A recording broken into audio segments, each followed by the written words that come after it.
Good morning, good afternoon, and good evening, wherever you are from.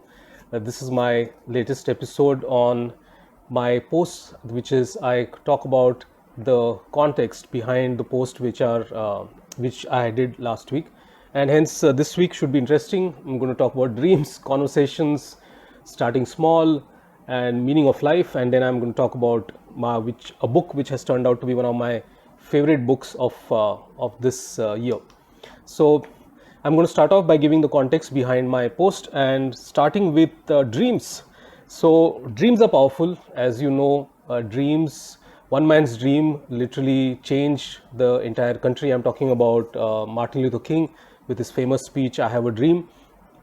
And that dream and the number of people who were there sparked a civil rights movement which shaped the entire country. So dreams are very powerful, and I like to believe that somewhere this world has progressed because of the dreams of scientists, of visionaries, of imaginative people, of artists, of all those people, inventors who dreamed a future which no one was dreaming about at that time. And so a better future somewhere it's necessary to have a dream about what the future could be is very key. And I suppose the best person to talk about it's me, because like I said in the post, I have often been told by people that you live in your own dream world, and that's true. And hence we all need dreams, and at the same time the dreams cannot be about something which you are chasing, because then it's most of the times dreams which involves a chase for something like a bigger house or a bigger car, or you fancy something, some toy in your life, comes from a sense of lack, comes from a sense of not having something. And so does that mean that you cannot have selfish dreams? Not at all. You can have dreams which are about creating impact for others. It's about having a dream which is a better future for yourself. But I'm just saying that dreams somewhere, I feel, cannot be only about about buying things for oneself and having so-called the good life. It cannot be restricted only to that. There has to be something more to that. And hence in this quote, Thoreau is telling us, go forth confidently, right? So he's bringing this dimension of being confident and taking action for your dreams. Not just holding yourself back and saying I have a dream and then just lying around, but taking action on that, going forth on that, which is what makes the dreams come alive. And that's something which I really like about my dream. My mission is to transform 1 million people through yoga. I don't really know how that's going to happen, but that's a dream that I wake up with and I feel energized with, and I believe that's something which I believe totally deeply in, and I know it will happen. And that's something which motivates me, and that's something which takes me going. And so I would encourage you somewhere to ask yourself, what is your dream? What's that dream which charges you up in those times when you are down and out, or in those times when things are unclear, in those times when you are looking for some kind of motivation amongst you or inside you? What are those dreams which propel you? Because those are the dreams which really matter, right? So that's the context to my post on dreams. The next one which I talked about was about conversations, and conversations as a learning event. That's the part which I really like. And yoga says that yoga has this concept called bhog and upwork. And what that means is that bhog is your experience, what you have experienced, and upwork is what you have learned from it. So yoga says every moment, every experience in your life is an opportunity to learn from it, right? So it's an opportunity to learn from it, and learn in such a way that you do not repeat your patterns of behavior which cause you to do dysfunctional things, but come out of that. So that's really the context behind bhog and upwork. And at the very least, every experience in our life tells us something about ourselves. What does it tell us about ourselves? It tells us about our beliefs, it tells us about our values, it tells us about what we hold dearly, and hence it tells us when situations, opportunities, things happen which violate our beliefs, which violate our values, we react to it. The lowest levels of our energy come out of that. And hence, if we look at every event as telling you something about yourself, it helps you learn. And so that's the power of bhog and upwork, looking at everything as a learning event. Thanks, Prakash, for joining. And The biggest conversations, which are really happening are happening inside this, right? So I call this as the black box, which is there inside, and we rarely look into that black box as to what's really happening. And there's an incessant chatter which is happening here, and if you can sit still and watch and observe every sensation running through you, and watch and observe every single sentence which is thanks Priyanka for joining. If you can watch this box happening inside you, if you can notice that chatter happening inside you and just observe it, then that's meditation, right? I mean, we call meditation as sitting still and observing, and that's what it really is. And the point is that that's not something most of us are comfortable with, right? So I mean, if you just sit for 5 minutes with your 5 minutes, if you sit with 2 minutes with yourself and start observing what's happening here, it starts like, oh my god, what's happening. So the best thing then is to observe ourselves in a conversation with somebody else, and that was the concept about that post, which is to say that observe yourself. If nothing else, at least observe yourself at the end of the conversation and ask these two questions which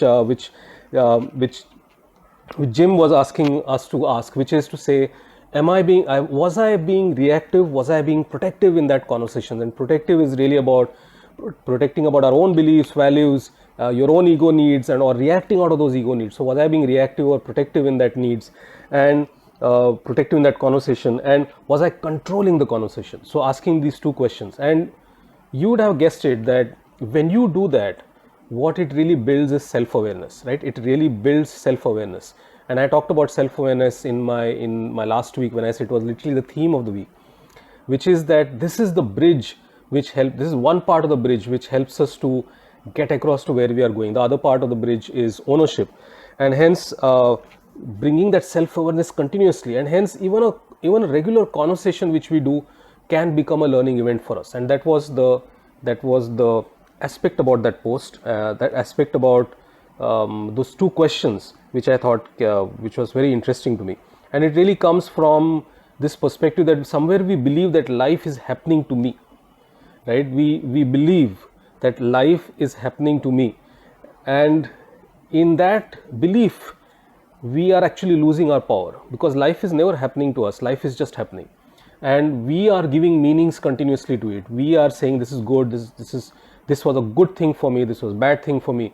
And if we use self-awareness, if we deploy self-awareness, then we can step out and say, okay, life's happening, and what is the part which is useful to me, right? This question, always asking yourself that what is useful to me. So that was the context behind this point about using conversations as a learning event. Some of the other posts were referenced Chip Conley, and so I want to talk a little bit about Chip Conley before I talk about the post about starting small, which I absolutely love as a concept. So Chip Conley is an American hospitality, very famous hospitality person. He started his first hotel at the age of 26 and was a CEO for almost 24 years. So you can do the maths. And he started something called as Joie de Vivre Hospitality, and then in 2010 he sold that off, and then he started another hospitality venture. And 2013 he was appointed as the global head of strategy and hospitality for Airbnb. Airbnb, as you know now, is the world's largest hospitality startup, world's largest hospitality chain, and he was the global head for that. And he started another company called Fest, if I'm not mistaken, which he also sold off. He's written many books, and he talks about emotions and how to take this emotion and use it for our benefit. So he talks about that, some fantastic books, you can check them out. And the latest one which he wrote is Wisdom at Work, the making of a modern elder. And that comes from this foundation that he has started called Elder Foundation, where he helps people with midlife crisis. He's helping people with midlife crisis. So that's an amazing initiative, because he says, and this is something which I totally believe in, and a lot of people are now realizing this, that this ability to learn, shed your learning and relearn is going to be one of the most important skills in the 21st century. The ability to shed your learning and relearn new things is going to be one of the key skills in 21st century, and in fact it will get accelerated. So we live in times where you learnt a skill and you honed on that skill and it probably lasted you for 40-50 years till you popped off. But we will now be living in a world where a skill will probably last just about 10 years before AI will start doing it. So you have to keep learning, relearning skills. Of course, basic human skills like compassion and empathy will never go away. So the job of a caregiver is never going to go away.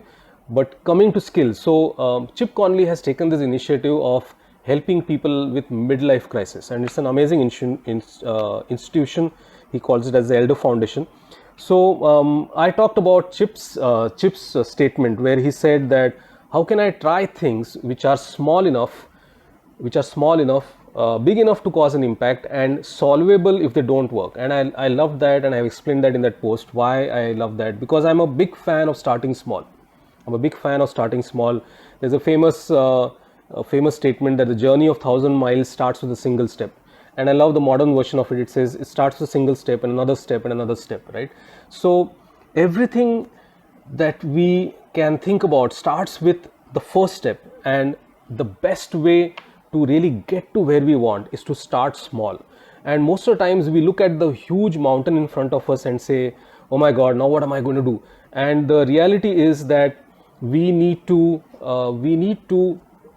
focus on the next small step which is out there. So that's the most critical thing, and focusing on that small step is the interesting thing. Now last week I talked about I'm trying to remember, it was Jeff Goins who talked about the false first step, which means that most of the times where we think that the next step is to buy something, that we think about buying a tool or a resource and we say this is my next step, and that's a false first step.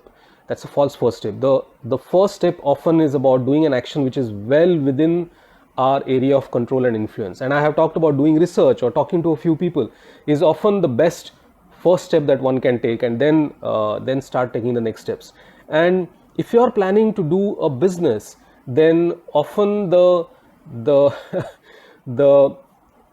first step is to write down your steps, right? And it might sound, what's about that? But just writing down your next steps is actually your first step. So your first step has to be small enough, big enough to cause an impact, and if it doesn't work, you should be able to easily come out of that rather than get too obsessed about it, right?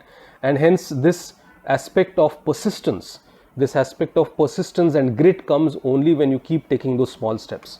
So that's about starting small and keeping those small steps, keep taking those small steps. The next post was about liminality.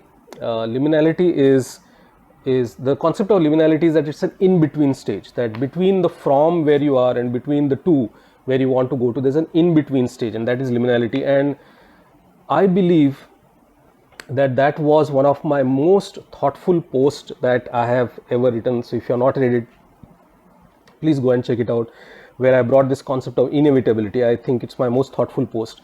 But I love this concept of in-between stage, because quite often we are focused on going and reaching somewhere, going and getting something. And the reality is, in between our decision that I want this or I want to go there, and to that stage of reaching there, there is that in-between stage, and all growth is in that stage. Everything that you want to experience, everything that you want to learn from that experience is in that in-between stage. And somewhere I would say that life itself is an in-between stage. Think about it. Life itself is an in-between stage. And hence, looking at this in-between stage not as something which I want to quickly get over with, not looking at it as a negative space or a negative time, but really pausing and experiencing that in-between stage is what is the most important thing. And that's what I loved about this term liminality, which I talked about. And all growth is in that stage, and all growth is directly related to self-awareness, which is what you can deploy in this stage which you have. So that's about that. And while this in-between stage has a lot of pain, trials, tribulations and discomfort, the reality is that discomfort is an aspect of life. Everything meaningful in life starts with discomfort, and we have to experience discomfort. And the more we choose the discomfort that we want to live with, more life becomes fruitful. And hence that in-between stage is where everything everything is most important. Thanks, just the official handle of Yoga Institute, Ju has just joined. Thank you so much. So this in-between stage is one of the most important states, and liminality, you can go and check that out. The next post was about meaning of life, and it's a quote which I love, which talked about meaning of life is to find your gift and purpose of life is to give it away. And I actually like, so I did a bit of research, and there's no firm evidence that Shakespeare has really said it, but there is firm evidence of a gentleman called David Viscott, who said this statement, which I really loved, where he said that the purpose of life is to discover your gift. The purpose of life is to discover your gift. The work of life is to develop it. The work of life is to develop it, and the meaning of life is to give it away. And I absolutely love this statement, because especially about giving this stress on work of life. So first of all, saying that you have to discover your gift means that it's not something which will happen immediately. It's something that you keep looking for, you keep finding out what works for you, and hence discovering that, working on it, chiseling your masterpiece, and I'm going to talk about that in a minute. And then working on it, working on developing it, working on making it a skill is so important. So we can look at life in two ways. So if you are a person who has an energy which is outward driven, you could say that life is an adventure. So life is an adventure and I'll keep exploring it. But if your energy is inward, you could say life is about chiseling my masterpiece. So every day I get up and I chisel my masterpiece. And this orientation, both these orientations requires you to take an action every day, bring self-awareness, bring compassion to the work that you are doing, and then be ready to give the gift away. And I think the best example of that is Shri Yogendra Ji, the founder of the Yoga Institute, who literally got this gift from his guru, Shri Madhav Das Ji. Madhav Das Ji only had two disciples in his life. One of them was the founder, Shri Yogendra Ji. And Yogendra Ji could have continued keeping it a secret, but he gave that gift away to thousands and millions of people across the world now. And it's the Yoga Institute has recently celebrated 100 years. And that's, I think, is a beautiful example of this quote, which is the purpose is to find your gift and the meaning is to give it away. So I love that, and that's the dimension which I wanted to talk about. And my yesterday's post was get out of the head, and it's something which I have a personal story to it, related to it, which is one of my bosses once told me that, when I look at you as one full brain, and that's it, and there is nothing else. There's only brain happening. And he said, you need to get out of that brain. And when he said that, I didn't really like it. But over a period of time, I have realized the wisdom of it, that there are so many aspects and dimensions to our life that we need to explore. And it's not just being in our head, because when this incessant running of thoughts happens in our heads, we somewhere get depleted, our energy gets depleted. We don't know how to come out of that. And hence I talked about a 4-step plan in that post about how we can get out of our head, because it's only when we use our full senses, only when we experience life fully can we really experience what these dimensions of this life are. So that was about, and it was again Chip Conley who said, much of emotional regulation is learning to get out of your head. So it's not something that you can just snap your fingers and come out of it. It's not Thanos at all. It's about learning. So you have to learn, train ourselves. We have to learn and train ourselves before the event happens. So before we get into that state of incessant thoughts or maybe feelings or emotions, before that, during the day, we have to keep practicing once in a while, twice, thrice, so that when it happens, you are able to come out of it. We can't apply this suddenly when the event happens. So that's what it is. And especially the point which I want to emphasize is about accepting our thoughts, feelings, emotions. So it's not about saying, oh, I am in a negative emotion, so now I'm going to practice positive thoughts. It doesn't work like that. There's research to say that it actually is very counterproductive. So don't do that. It's about accepting the emotions, observing them, putting a distance between you, asking the emotions, what is the wisdom that you are trying to give to me? So accepting that, being present to that wisdom which is coming to you, and then moving on, then expressing gratitude to those emotions, being aware of what are you grateful for right now in the moment. So those are the 4 steps one needs to do. And every halt, tells us something, right? So the idea is that every experience, so I talked about Bhog, Upwork, and this is the last post I'm going to talk about, and then I'm going to talk about the book which is going to turn out to be one of my favorite books of this year. Every halt, every experience, every emotion, every thought is like a train station. It's like a train station which you are halted at for a moment, and you observe everything around you, you learn from that, and then you get back onto the train and get going, because your life is a journey through these thoughts, through these feelings, through these emotions, through these experiences. So you're not supposed to get down at that train station and get off it. The journey is inside the train, and so there will be many train stations which will be coming. There will be many thoughts, many emotions which will be finding their way, and the idea is to keep moving forward, right? So be guided by your future, not shaped by your past. So that's the point about that post.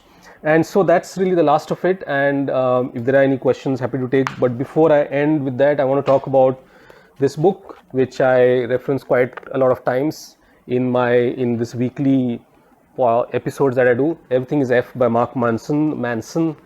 The latest book. I finished it, so I'm going to write a review of it. But 2 points which really appealed to me, and you can see I made lots of notes in this. Writing a review of this is going to be so difficult, because it's like, oh, so many good points here.